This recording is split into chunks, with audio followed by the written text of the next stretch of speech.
What's up? I'm Dan Fredenberg, and this is another chance encounter. Hey, what's up? I'm Dan Fredenberg. I'm a commercial real estate guy. I'm from the internet.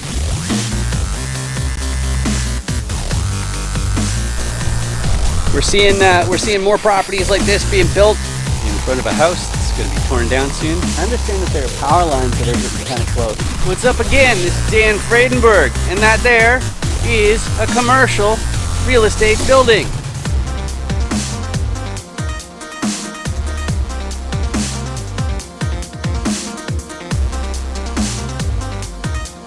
I'm joined today with Edison Dane. How you doing today, Edison? I'm good, Dan. How are you doing? I'm fantastic because, after all, my very favorite audience member is joining us today. And why is my favorite audience member here today? Well, this is a chance encounter where I interview commercial real estate syndicators, investors, buyers, sellers, that sort of thing. And why would I do such a silly thing? Well, if you know about private off-market, also sometimes known as 506B deals, then you know that you need to have a documented prior substantive relationship, or else the SEC will get ants in its pants, you'll get your exemption yanked, and it'll probably put you out of business, and that's bad. So what I did is I made this little 15-minute format where I interview people and I find out exactly what their level of sophistication is, their appetite for risk, and what they're looking to contribute to their next deal. But before we get too excited and into Edison's business, Edison, do you want to say a thing or two about yourself? Oh, I'm just happy to be here, Dan. This has been a heck of a ride for me this year, and I'm learning new things every day, and I'm meeting great people, and I'm just happy to be here. I love it. I love it. So that brings us to our first segment, which is on the distinct motivations. Before I do that, I got to say, but wait, check your eight. Edison, I don't know if you can see through the camera and down, like there might be this hideous subscribe button that they can do something. Okay, it's a stupid joke, but whatever. Anyway, the 5 distinct motivations. I speak to all sorts of different real estate, commercial real estate investors, people who are playing in this area. And everybody has their own unique why, their own motivation. And the fact is, though, that it takes months just to even close one of these deals. There's all sorts of risks involved. So it's really important to know why somebody is going to follow through on the deal, why they're going to stick with it. And even though everybody has their own unique why, I find they fit into these 5 categories pretty neatly. The first one being preservation of purchasing power. What's that all about? Well, there are some people out there who the way that they make ends meet is from the proceeds of ownership. They have a portfolio of real estate or assets, and the money that comes from being the owner is how they pay for things. But why would somebody in that situation make their next acquisition? Well, if inflation is rearing its ugly head and it's eating away at the purchasing power that cash flow provides, then it's going to be time to make a new investment, a new acquisition. And then the other situation where people like this will be making their acquisitions is if they buy at a steep discount, like if it's a distressed property or if there's an asset crash. That's not where I am right now. What I've been up to for the last couple of years is trading time directly for wealth. What's that all about? Well, I've got a background in technology, specifically it's the CRM industry, and I opened up an agency helping people with their CRM online funnels and IT back in 2011.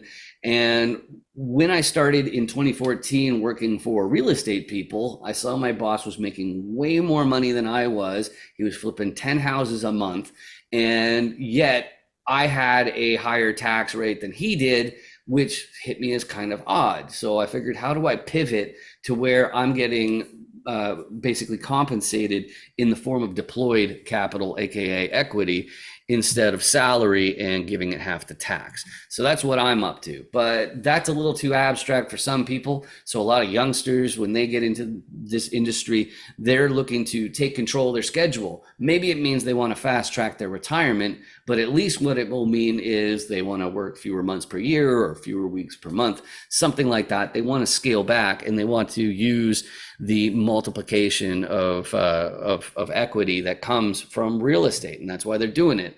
But that's in stark contrast to the next group. They're motivated more by their ambition, that generational wealth. They want to make sure that their great grandchildren never have to hold a day job. So they're buying up their entire hometown. And that's great because that means they're going to stick with it and keep hustling into their 90s. So they're great people to have on your team. Now, the last group, they're also going to be hustling into their 90s, but it's not going to be just for their own family and whatnot. They've picked a sector of society, or maybe it's the environment, or maybe it's animals. Who knows what it is, but they figured out there's a financial component to making a really big impact, and that's why they're making their acquisitions. So, Edison, of these 5 different motivations, what combination of them would you say describes you best? I think for me, it's, finding that way to move into retirement, being able to live comfortably for the rest of my life. And then, of course, once, that objective is obtained, then, moving into the generational wealth, leaving things behind for my daughter. I have a single, an only child, just graduated from high school. She's, going to college now, and she's got all kinds of dreams, and I just want to be able to help her, as best as I can. Growing up, I didn't have those, benefits given to me, and so I want to be able to provide, a little bit easier path for her. I love it. I love it. I love it. But that brings me to the next question, which is the tolerance for risk assessment. So commercial real estate deals, these are illiquid assets, and there are plenty of risks involved.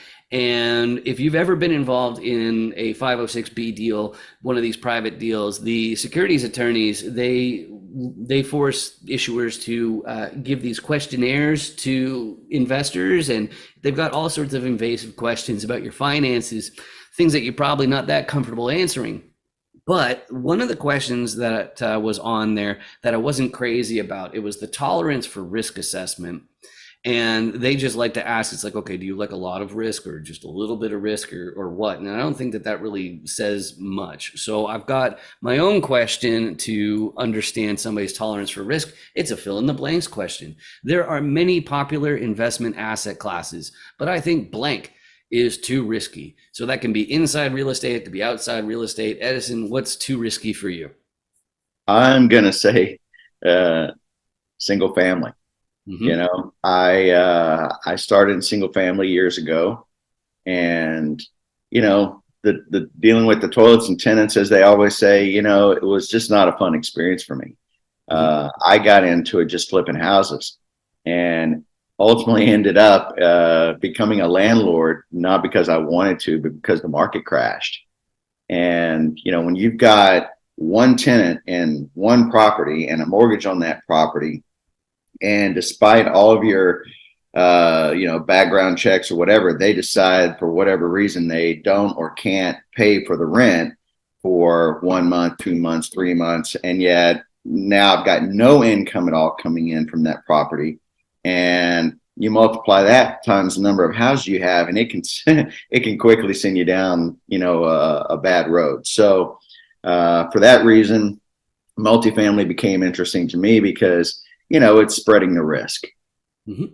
I love that. I love that. Me personally, I skipped the single family investment for that exact reason. I just knew that because I didn't have the local advantage, and just because you're paying like $250,000 a door, which is like that's becoming less crazy. For apartment complexes, like if you're in like Dallas or something like that, like $110,000 a door is a fairly cheap building. So I'm definitely there with you. I'm just eating it up like a subscribe sandwich. Is that intense or what? Yeah. Right. But that's the segue. That's the way that I know it's time to pull out the Dan Does Deals Commercial Court Competency Cube. It's got the 6 different roles in a commercial deal on it.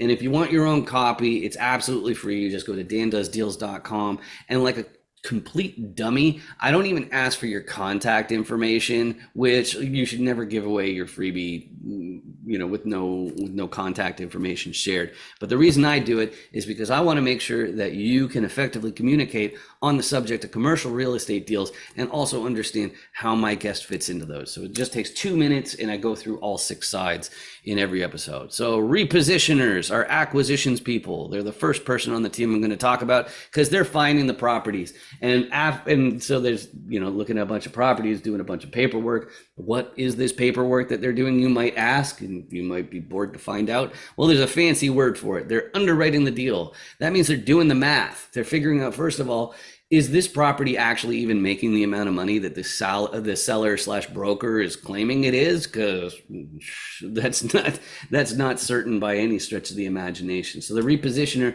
they have to do the deep dive and figure out those facts. But repositioner is a little bit of an unusual word for this industry. It's not the most common one. A lot of people call these guys investors and those guys investors and those guys investors.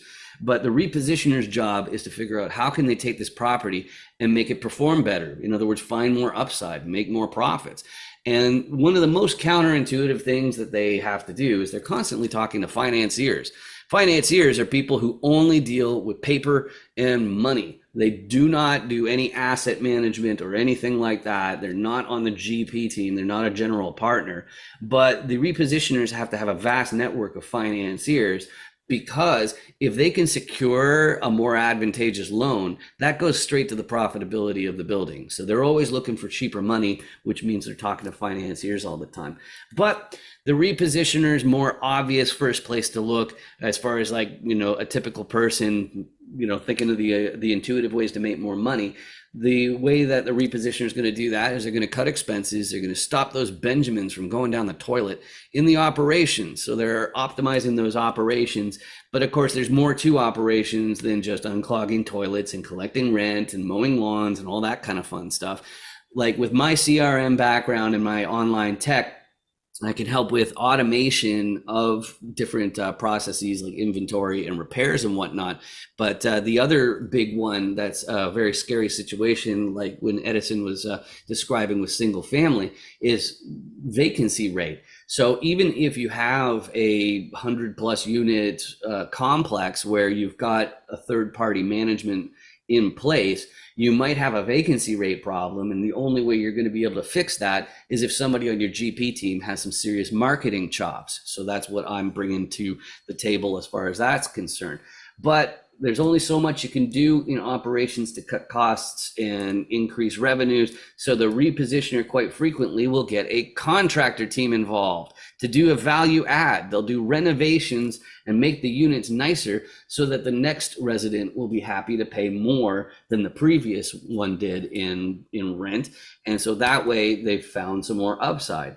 But you have to be super duper careful with your expenses and working with contractors, because you can spend an endless amount of money on it and not have a return on your investment. So you shouldn't be gold plating toilets, but somebody has to make sure that they're staying on schedule, they're not using subpar materials and that sort of thing. And I don't know if you know this about me, but I'm from the internet. So for that, I need locals. I need boots on the ground, somebody who can be there in an hour or two, because categorically, that will not be me. I'd still be stuck at an airport in an hour or two. So that's why the locals are so important. They're keeping an eye on the contracted teams, make sure that they're doing things properly. They're also making sure that the operations aren't cutting corners as well. But when the repositioners assembled this team, they're going to turn around to the financier and say, hey, check out this property that I want to buy. It's, let's say, 350 units and it's tens of millions of dollars. You don't have, I don't know, tens of millions of dollars you want to lend us, do you? Well, one flaw in your little plan, like let's say you're an engineer or a physician or an attorney, and you and some family members or friends or something like that want to take over a local apartment complex. The problem that you're going to run into is the financiers, the lenders, are going to say, who's your KP? Who's your sponsor? And what's that all about? So if you want to take over a 350 unit apartment complex and you want a commercial loan to do it, which is the way that most people do it, somebody in the fold has to already own a similar asset. they're not going to give you the loan unless somebody already knows how to run an apartment complex. And that's what the sponsor slash KP is for. Now, on top of having somebody in the fold who already is in the business, who owns a similar asset, you're also going to need a certain amount of liquidity. And then among the owners, you need a balance sheet of at least the amount of the loan. But if you got all of those pieces, you got yourself a commercial real estate deal. So, Edison, as far as where you see yourself getting involved in these deals, which of those sides do you think best describe what you're looking to contribute?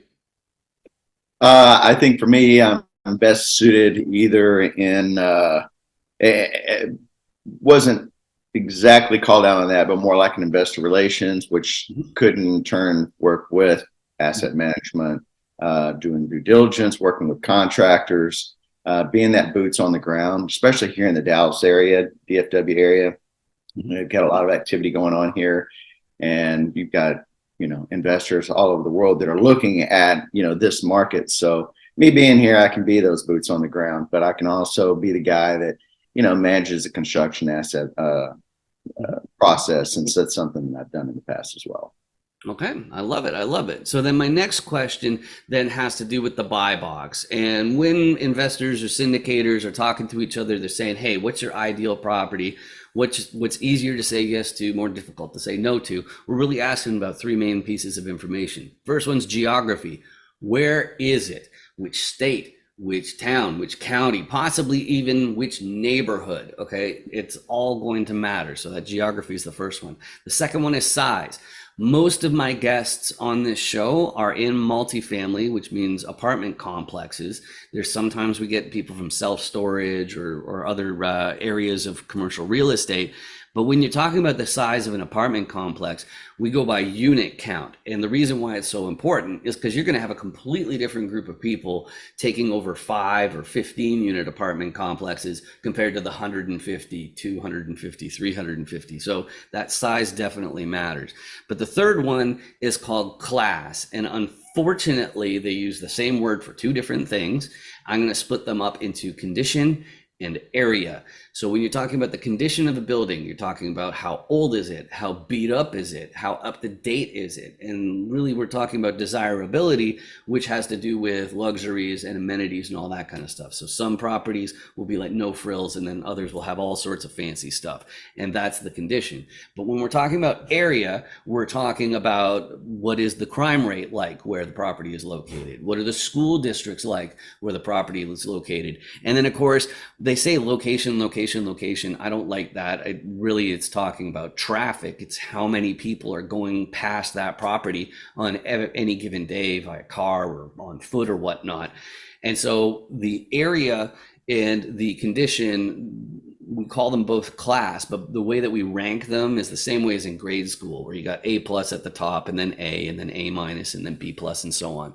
So Edison, as far as you and your team goes, what's easier to say yes to and more difficult to say no to? Easy as B class neighborhoods, B class property. If it's a C class property that's in a B class neighborhood, then I'm good with that. Something that I can, improve a little bit for the neighborhood, but I'm kind of working within that B class neighborhood. In terms of unit sizes, anywhere between 40 and 140. Probably no more than 140, but it depends on the size of the deal. The larger the deal, the bigger the team that's going to need to be in place, and honestly, just the more experience. I'm relatively new at this, so there's things that I know and there's things I don't know that I don't know. And I think, when you get into a bigger property like that, you definitely need to have a team of solid people who've, been through the cycle a few times and can kind of, project what could happen and what couldn't happen. So the smaller properties, a 20 unit deal or a 30 unit deal or a 40 unit deal, still want to have somebody, that has been around the corner a time or two, but someone that you can lean on. But that's kind of my criteria. In terms of geography, looking at Oklahoma, maybe parts of Arkansas, and while Texas is not my number one, location, just because of taxes and insurance and just the very strong competition that seems to be here, right now for every little deal that pops up. We'd have to say, I'm working with a group that has their eye on, sort of the Houston market, and they've got a lot of data. And I think, working with that team in that particular area, I would be inclined to do, but things on my own or with, a small team would be probably Oklahoma and parts of Arkansas. I love it. I love it. So then the next question has to do with people. And one of my favorite parts about commercial real estate is that because it's so multifaceted, nobody's going to be all six sides of the die for any meaningful amount of time. But at the same time, we have our own unique skill sets. And we're eager to help people build new teams and take over deals and whatnot. But because of our own unique skill sets, we're going to be better suited to help some people more than others. Me personally, because of my tech background, the social media part of all of that I do, the sponsors and KPs are the people who I'm most eager to speak to because they have a foundation big enough to support somebody like me and also make it so I can make a disproportionate difference. When you first get started as a repositioner, you need grunts who can put in 80-hour weeks and not bat an eyelash. And me, I'm more about scalability and making bigger differences of things. So it's the sponsors and KPs, and then also locals. I'm always eager to talk to. But Edison, as far as you're concerned, who are you most well prepared to help? It sounds like it's investor relations, so meeting more financiers. Sounds like it, but I don't want to put words in your mouth. Who's out there who you can help specifically? Oh, well, I think, probably any of the sponsors that have already got the deal in place or trying to find a team to put together. And they're looking for people with the skill sets that I have. I came from a marketing background, so I can use that. Obviously, with the single family experience, managing contractors, different budgets from the operational standpoint, schedules and such. That's a strength of mine as well. So I think those two areas. I love it. I love it. Okay. And then the next question, it has to do with how to reach out. And me, I'm lucky because I got this distinct last name. It makes me super easy to find, especially on LinkedIn, which is the platform where I spend most of my time. But if you use your phone to scan this QR code right here, that goes to the FAQs page of 506 BME, which is the platform I offer to people to document their substantive relations, to have that CRM and IT part taken care of so that you don't have to worry about hardware failures like your hard drives dying, things like that. But it's absolutely vital that you have that documentation in place because once you get to a certain number of assets under management, the SEC will audit you. And what they're going to look for is proof that you actually knew your investors before you were pitching them on your deal. But Edison, if people want to reach out to you, what are the best ways to do that? LinkedIn. I'm on LinkedIn quite a bit, so that's probably the best avenue for me. I like to try and keep personal and business somewhat separate. I know a lot of people try and friend me on Facebook, but I don't want my feed turning into a bunch of sales pitches and such. So I try to keep that friends and family and personal social. But then anything business related, I go to LinkedIn, Edison Dane, and I've discovered two other people with the name Edison Dane, which is not a common name as it is. Those two individuals are in some third world country, and I don't even think they have anything posted. So you'll certainly, recognize, my mug, and I have content. So, disregard the other two, thieves, fakers, whatever you want to call them, So. But yeah.